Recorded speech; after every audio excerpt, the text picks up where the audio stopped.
নমস্কাৰ চাবেদুসকল কৰ্মচাৰী আৰু পেঞ্চনৰ কাৰণে অতি গুৰুত্বপূৰ্ণ 10টা খবৰ লৈ আজিৰ এই ভিডিঅ'টো আগবঢ়াইছোঁ। প্ৰথম খবৰটি হৈছে শেহতীয়াকৈ কেন্দ্ৰীয় কেবিনেটে অনুমোদন জনোৱা অষ্টম দৰমহা আয়োগৰ পাছতে এই পৰিস্থিতিৰ সৃষ্টি হৈছে দেশত। দৰমহা গণনাৰ ক্ষেত্ৰত ফিটমেণ্ট ফেক্টৰে এক গুৰুত্বপূৰ্ণ ভূমিকা পালন কৰে। ইয়ে নিৰ্ধাৰণ কৰে যে দৰমহা আৰু পেঞ্চন কিমান বৃদ্ধি হ'ব।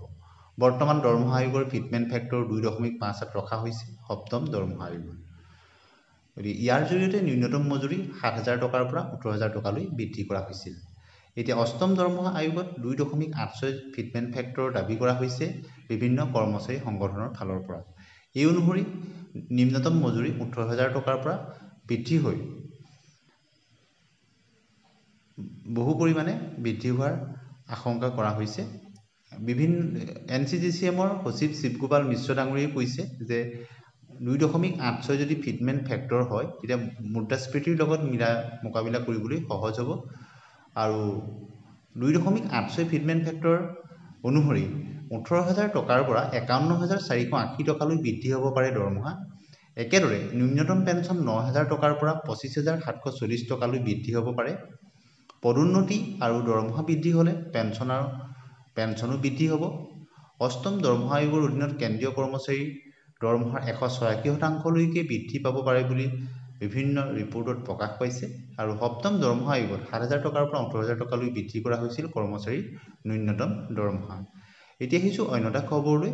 চলিত সপ্তাহতেই বৃদ্ধি হ'ব পাৰে DA আৰু DR। আপোনালোকে নিশ্চয় জানে কেন্দ্ৰীয় চৰকাৰে ফাকুৱাৰ সময়তেই ঘোষণা কৰিব বুলি বহুতেই আশা কৰিছিল বৰ্ধিত DA আৰু DR। 2025 চনৰ প্ৰথমটো DA আৰু DR বৃদ্ধিৰ ঘোষণা মাৰ্চ মাহত আগন্তুক যি কেবিনেট বৈঠক আছে তাতে হ'ব বুলি সকলোৱে আশা কৰিছে, য'ত 2 পৰা 3% DA আৰু DR বৃদ্ধিৰ সম্ভাৱনা প্ৰকট হৈছে। এতিয়া আহিছোঁ অন্য এটা খবৰলৈ।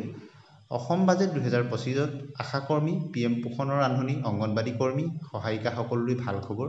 গুৰুত্বপূৰ্ণ ঘোষণা কৰিলে বিত্তমন্ত্ৰী মহোদয়াই। গতিকে অসম বিধানসভাত যি বাজেট দাখিল কৰিলে সেই বাজেটত বহুকেইটা ভাল খবৰ আহিছে কৰ্মচাৰী পেঞ্চনাৰৰ বাবে। বিত্তমন্ত্ৰী অজন্তা নেওগে বাজেট সৰ্বস্তৰৰ ৰাইজক উপকৃত হ'ব পৰাকৈ একাধিক তেওঁ অভিলাষী আঁচনি ঘোষণা কৰিছে।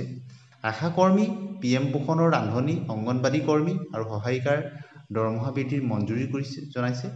2025 চনৰ 1 অক্টোবৰৰ পৰা তেওঁলোকৰ পাৰিতোষিক চৰকাৰী ভাত্তা সংশোধন কৰাৰ লগতে এককালীন সাহায্য প্ৰদানৰ ঘোষণা কৰিছে। আৰু নিৰ্দিষ্ট বেতন লাভ কৰা মাষ্টাৰোল, ৱৰ্ক চাৰ্জৰ কৰ্মচাৰীসকলক চৰকাৰী যোগ্য ঘৰ ভাড়াৰ 50% বা 50% দিয়াৰ কথা কৈছে। লগতে ৰাজ্যত পুনৰ মুকলি কৰা হৈছে 40,000ৰো অধিক পদ।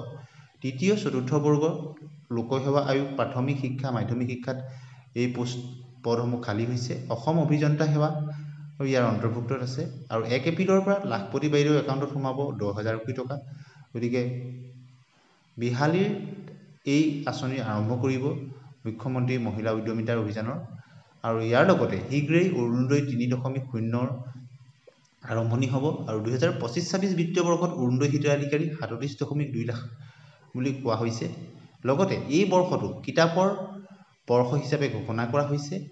আৰু লগতে 1000 যুৱ লেখকে লাভ কৰিব 25,000 টকাকৈ। আৰু লাখ লাখ কৰ্মচাৰীলৈ বৃহৎ ঘোষণা কৰিছে সন্মানীয় মুখ্যমন্ত্ৰী হিমন্ত বিশ্ব শৰ্মাই। 2005 চনৰ 1 ফেব্ৰুৱাৰীৰ পূৰ্বে নিযুক্তি লাভ কৰা চৰকাৰী কৰ্মচাৰীয়ে পাব OPS অৰ্থাৎ পুৰণি পেঞ্চন।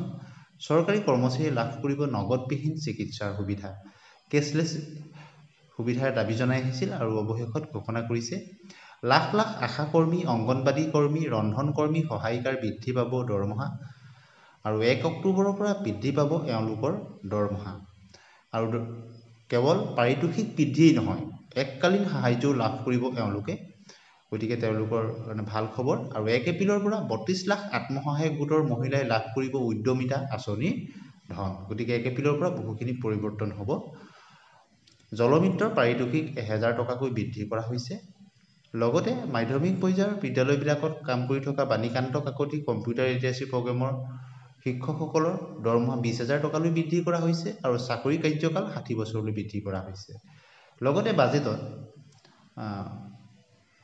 অসমৰ প্ৰগতিত চৰকাৰী কৰ্মচাৰীসকলৰ উৎসৰ্গিত সেৱাৰ প্ৰতি স্বীকৃতি জনাই বিত্তমন্ত্ৰী মহোদয়ে তেওঁলোকৰ কল্যাণৰ বাবে বিভিন্ন ধৰণৰ কথা ঘোষণা কৰিছে আৰু 2005 চনৰ 1 ফেব্ৰুৱাৰীৰ পূৰ্বে নিযুক্তি প্ৰক্ৰিয়াত হোৱা নিয়মীয়া কৰ্মচাৰীসকলক পেঞ্চন পুঁজি নিয়ন্ত্ৰক আৰু উন্নয়ন কৰ্তৃপক্ষৰ চুক্তি অনুসৰি নতুন পেঞ্চন আঁচনি NPSৰ তহবিলত জমা হোৱা চৰকাৰৰ বৰঙণিৰ অংশ উভতাই দিয়াৰ চৰ্তত পুৰণি পেঞ্চন প্ৰদানৰ ঘোষণা কৰা হৈছে।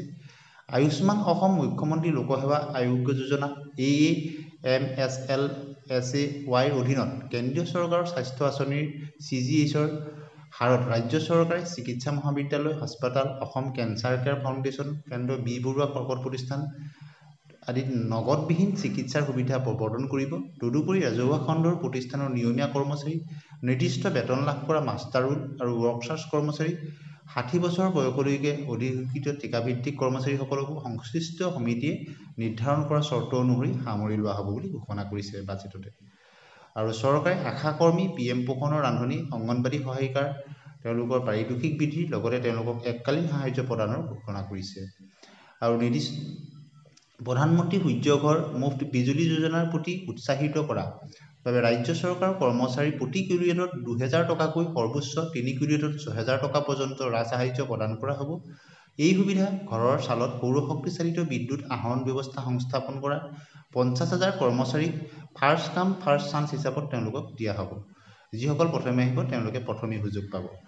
আৰু লগতে বিত্তমন্ত্ৰী মহোদয়ে কৈছে যে আপোন ঘৰ আঁচনিৰ অধীনত 40,054 জন কৰ্মচাৰী আৰু আপোন বাহনৰ অধীনত 3,190 জন কৰ্মচাৰীয়ে সুদৰ হাৰ ৰেহাইৰ সুবিধা লাভ কৰি আছে। ইতিবাচক সঁহাৰি এই আঁচনি 2025-26 বিত্তীয় বৰ্ষটো অব্যাহত ৰাখিবলৈ উৎসাহিত কৰিছে বুলি তেওঁ ঘোষণা কৰে। আৰু এই সুবিধা ৰাজহুৱা খণ্ডৰ প্ৰতিষ্ঠানৰ নিয়মীয়া কৰ্মচাৰী আৰু 60 বছৰ বয়সলৈকে অধিসূচিত ঠিকাভিত্তিক কৰ্মচাৰীসকলে সম্প্ৰসাৰণ কৰা হ'ব বুলি তেওঁ ঘোষণা কৰিছে। লগতে শূন্য ব্যয় দুৰ্ঘটনা আৰু বীমা জিৰ' কষ্ট এক্সিডেণ্টেল ইয়াৰ কথাও তেওঁ ঘোষণা কৰিছে, য'ত কৰ্মচাৰীসকলে 1 কোটি টকালৈকে তেওঁলোকে ইঞ্চুৰেঞ্চৰ ধন লাভ কৰিব। গতিকে শেহতীয়াকৈ কেন্দ্ৰীয় কেবিনেটত অনুমোদন জনোৱা 8ম দৰমহা আয়োগৰ যি ঘোষণা তাৰ পিছত ফিটমেণ্ট ফেক্টৰ কি হ'ব আৰু লগতে অসম বাজেটত বিত্তমন্ত্ৰী মহোদয়ে যি ঘোষণা কৰিলে তাৰ দ্বাৰা সৰ্বস্তৰৰ বিশেষতঃ ঠিকাভিত্তিক মাষ্টাৰ ৰোল ৱৰ্কচাৰ্ছ কৰ্মচাৰীকে আদি কৰি নিয়মীয়া কৰ্মচাৰীসকলক যথেষ্ট উৎসাহিত কৰা দেখা গৈছে। আশা কৰা হৈছে লগতে আশা কৰ্মী অংগনবাড়ী কৰ্মী সহায়িকা ৰান্ধনীসকলৰ যি পাৰিতোষিক বৃদ্ধিৰ কথা ঘোষণা কৰিছে লগতে এককালীন সাহায্যৰ কথা ঘোষণা কৰিছে তাতো সকলোৱে আদৰণি জনাইছে। গতিকে আজিৰ এইটো ভিডিঅ'ত আমি কৰ্মচাৰী আৰু পেঞ্চনাৰসকলৰ লগত জড়িত শেহতীয়া 10টা গুৰুত্বপূৰ্ণ খবৰ আপোনালোকলৈ আগবঢ়াই দিলোঁ। আপোনালোকে আপোনালোকৰ মতামত কমেণ্ট ছেকশ্যনত ভদ্ৰভাৱে জনাবলৈ নাপাহৰিব আৰু এনেধৰণৰ কৰ্মচাৰী আৰু পেঞ্চনাৰৰ লগত জড়িত গুৰুত্বপূৰ্ণ খবৰৰ বাবে আমাৰ চেনেলটি ছাবস্ক্ৰাইব কৰি দিব, বন্ধু বান্ধৱীলৈ শ্বেয়াৰ কৰি দিব আৰু ভিডিঅ'টো ভাল পালে লাইক কৰিব। ধন্যবাদ।